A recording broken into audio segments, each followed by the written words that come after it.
Hey everybody, this is Nomiki Konst, and you are watching The Nomiki Show, and we are doing a live stream from Long Island with my dear friend Melanie Dorigo, who is running for Congress in New York's 3rd District. Can you guys hear me? No one has tuned in yet. We may need a second.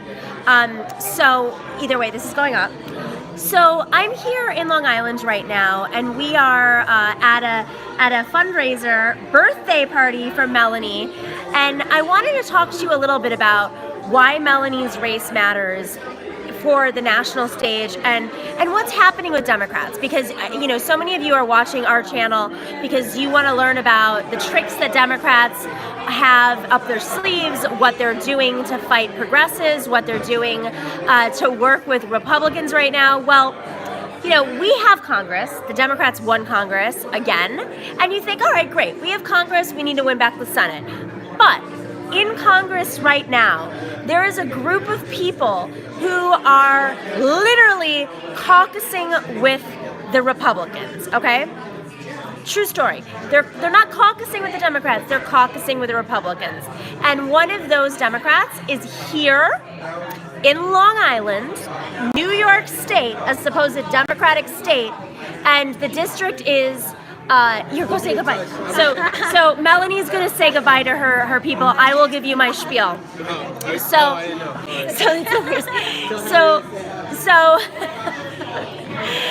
Melanie is here in Long Island, and in New York State, this is a Democratic state. We have a Democratic Senate, we have a Democratic Assembly, we have a Democratic governor. Why do we have, especially downstate, why do we have a congressman who is caucusing with Republicans? So Melanie is courageously stepping up. You say goodbye to people. I'm going to do a quick little promo, and we're going to talk about why this race matters.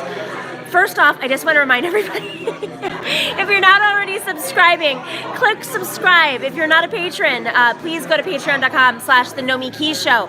But if you plan on being in Los Angeles for Super Tuesday, where we think that Bernie's going to take the nomination, you want to be there. We are doing a live show with Michael Brooks, Francesca Fiorentini, Alana Minkowski, Nando Vila, Justin Jackson from the LA Chargers, and David Day, and is that everybody? I think that's everybody. We're going to be doing a live show at bit.ly/LA Super Tues. The link is in the information. The tickets are selling out. We're almost set out on the backstage meeting. You really want to be there.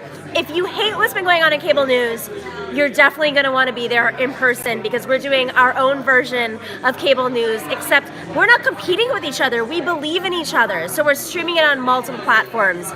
You definitely want to be there and check out the tickets while you have a chance. And if you're not in LA, go to LA. We got to win. If Bernie wins LA, we won. If he wins California, we won. So you want to go out there if you can possibly get there. All right, but let's get back to Congress. See, it's Melanie's birthday, and there's all these people behind us that are saying goodbye to her. Melanie, all right, we've had you on the show. You were on our first show. I know. You have been such an inspiration to so many people, but what was it that, and come a little closer just because it's a little loud. Sure. What was it that initially inspired you? You've been an activist in this district. You're from here, Long Island. You feel the issues firsthand, but like, what was it that inspired you to step up to this candidate, this congressman who is so corporately backed? Yeah, so as you know, it was an evolution for me. As I got more involved, the more I learned, the more I was really disheartened by representatives who were supposed to be fighting for democratic values that were not. And frankly, after the Kavanaugh hearings, you know, I'm a survivor, so it hit me really hard, and I think you know me. I had gone down to DC twice to protest, and when I came home, what I realized was that my congressman, my opponent, was very silent. He never spoke out about it, and that prompted me to really look into his record. And I had just had enough at that point when I realized, you know, he didn't speak out about Kavanaugh, he didn't speak out about Trump's allegations. He's long supported the Hyde Amendment, and then from there Barrett just spun. He has rolled back banking regulations. He broke with the party to vote with ICE. He was one of the last to the table to support impeachment. Then when he finally did, he hoped for a speedy trial with no witnesses. And then what your viewers probably don't know is the day after Trump was acquitted, my opponent hosted the National Prayer Breakfast where Trump was the guest speaker, where Trump disparaged and attacked Democrats. My opponent shook his hand and sat on the dais next to Mike Pence, and between Mike Pence and Trump. So wait, let's just sit here for a second. Yeah. This is only a few weeks ago, and if you need to take a sip, go for it. She's been talking all night, so she should be able to have a glass of water. So this is crazy. This is a Democrat who has been taking dollars from Democrats and then sits there at the National Prayer Breakfast in between Mike Pence and Donald Trump. Now, he represents parts of Queens, which, for those of you who don't know, is New York City, and Long Island, which is New York State. So what's your district like? You're an unapologetic progressive. You're not taking corporate money. You have signed the Wolfpack Pet Pledge. You are endorsed by Matriarch, and a lot of you know what Matriarch is. You have signed off on our questionnaire, which is not easy. We're like, listen, if you change your mind about any of these issues, you may lose our support. Like, we're very real about this. Which is good. It's good to do that. Yeah. So I mean, what are you feeling? Like, do people on the ground understand what's happening? I think that my entire campaign is a lot of education, and we have such a strong ground game. We talk to voters. I mean, we're knocking doors every single day. We have 3 to 5 meet and greets every single day, so we're reaching at least 120 to 150 voters just in meet and greets alone. And we're having these conversations. We're taking time at the doors. We're not 2 minutes and gone. We're sitting there and having conversations and letting voters know how their congressman is voting, and asking them what's important to you, and really winning voters over that way. I mean, the reality is that we live in a coastal community, right? So climate change is a very real concern for us, and you cannot profess to be a climate change champion if you're taking tons of money from not only Long Island's biggest polluter, but also the fossil fuel industry. Like, we need to stop subsidizing fossil fuels and start subsidizing renewable energy and speed up that transition as quickly as possible. So what I find interesting about this is, in the past, before the progressive revolution took place, Democrats used to say, well, this is a conservative district. Conservatives aren't going to vote for that. They're not going to support it. But what we're seeing on the ground is that conservatives are just as scared of climate change. Absolutely.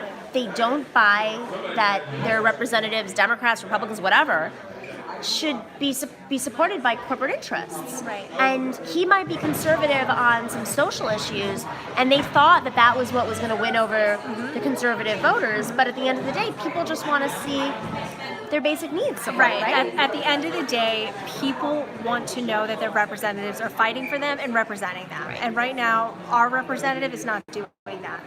He's not doing the work. He doesn't have a backbone. He's not showing up and taking a stand on anything, unless it's politically expedient or politically safe. And that's not what we need. We need someone who is going to represent this district in a way that is true to the district. We need a representative who is fighting for the values that our district needs, who's fighting for the issues that affect every single one of us. And right now, our representative is not doing that. Melanie, your primary is June 23rd. It is June 23rd. What are you doing right now in Long Island? Right now we're petitioning. We just started petitioning. Yesterday was our first day, so we'll be petitioning for the next month. We can use all the volunteers we can get, so if you're interested in petitioning, please go to our website, www.darrigo2020.com, DARRIGO2020.com. Sign up to volunteer. If you can't volunteer, make sure you can just say, hey, we'll sign the petition, we'll come and meet you where you're at. But we need to knock doors, we need to reach voters, and we could also very much so use some money. We are a very people power campaign exclusively, so every dollar counts, even if it's $5, even if it's $1. We have folks that donate $1, $5, and I'm very, very proud of that because I know they don't have the money to spend. They don't have that $1 or $5, so that means our message is resonating. Long Island needs a progressive representative. Right now it doesn't have it, but it will soon. Okay, so one just to contextualize this for folks who are not from Long Island or New York, Trump has been visiting Long Island and doing rallies. He thinks that Long Island is the place, it's his center. It's his base, and this is a Democratic district. Yeah. It used to be held by Steve Israel, who's the former DCCC chair. He actually was more progressive than this Democrat. So it's moving in the wrong direction. And you're unlike Tom Suozzi, the current congressman, you're running on an economic populist message, a very progressive populist message. But in terms of economic policies, it's supporting the working class. So if you think about Donald Trump, he's coming here and he's running on a working class agenda because he thinks that Long Island is part of his electoral victory. Well, Tom Suozzi's not doing that, and you're doing that.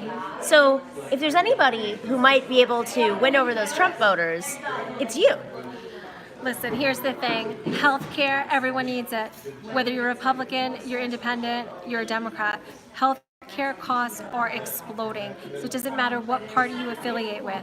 Climate change, guess what? It's happening to everybody. It doesn't matter which party you belong to. What matters is a representative who's going to fight for you, who's going to fight to lower healthcare costs, who's going to fight to lower affordability on Long Island, who's going to fight for climate change. That's what we need. That's what Long Island is sorely missing, and that's what I'm representing. Now, Melanie has been an activist for a long time. I know you got to get over and say goodbye to everybody. But real quick, just a brief summary, and I can finish everything up and give all the pitches. But brief summary of why you? I mean, I know why. She's dynamic. You see her. She's got the fire. But why you? You know what? I'm a mom, I'm an activist, and I'm an organizer. And very super organizer. I'm a super organizer. And I mobilize and I activate people. I want people to fight for themselves. I want to engage people and show them that they have the power to fight for themselves. I don't purport to be, all-knowing or anything like that. But the reality is that I'm fighting for all of us. I'm fighting for the people I don't know. I'm fighting for my kids. I'm fighting for your kids. I'm fighting for all of us. And right now, that's never been more important. When we have representatives that care more about their job than they do about the next school getting shut up, that's a problem. We need representatives who are going to go to Washington and fight for it, to uplift us all. And that's my plan. And come June, we'll be ready to go for November. Happy birthday, Melanie. I'm going to do the closing statement. Go say goodbye to everybody. Mwah. Thank you so much. All right, guys. So she's amazing. I say this because we at Matriarch we had thousands of people nominated for the Matriarch endorsements. And I wrote down in my notes when we interviewed her, she's a superstar. She's a star. Her name is Melanie DeRigo. She's running for Congress. Her primary is on June 23rd. She's running against Tom Suozzi, who's a Democrat. But he caucuses with Republicans. I know that sounds crazy, but it's doable. It's called the Problem Solvers Caucus. Look into it. It's crazy. He's raising Democratic money in a Democratic district and then working with Republicans in New York City and in Long Island. She needs all the grassroots money she can get.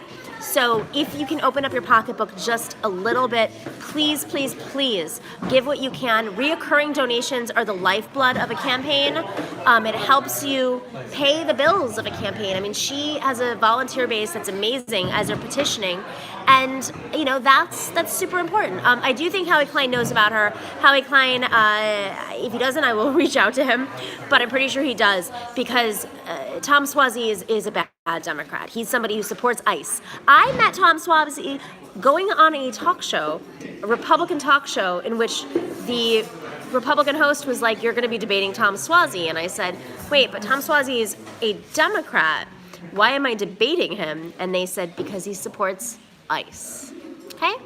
So I promised you that I would expose the process. I would expose what happens in the Democratic Party and how they fool us. We have a Democratic House, but we still have Democrats who are working with Republicans. They will find the tricks. They will find a way to support the corporations. So we will do a whole segment on the Problem Solvers Caucus. not only is she running against him, but she's also an extraordinary candidate. She is hyper organized. She hasn't even talked about her story in depth. She's extremely humble and willing to learn. And because she's in Long Island, she needs all of the support she can get. So if you can get on the phones when she's doing calls, please do so. If you can come out here and volunteer for her, if you're in the area in any way, come out and volunteer. She's petitioning for the next month to get on the ballot. They need 10,000 signatures. Come out, scare him. He's going to try to challenge her. And if you can give money, it'll make a really big difference. With that, love you all. I am going to post a speech of hers a little bit later, probably tomorrow. Thank you, Shelby, for posting her name. I'll put it in the description a little bit later tonight when I get back to my house. And then we'll put the speech that she gave up on YouTube. All right, love you all, and we will talk soon. Thanks.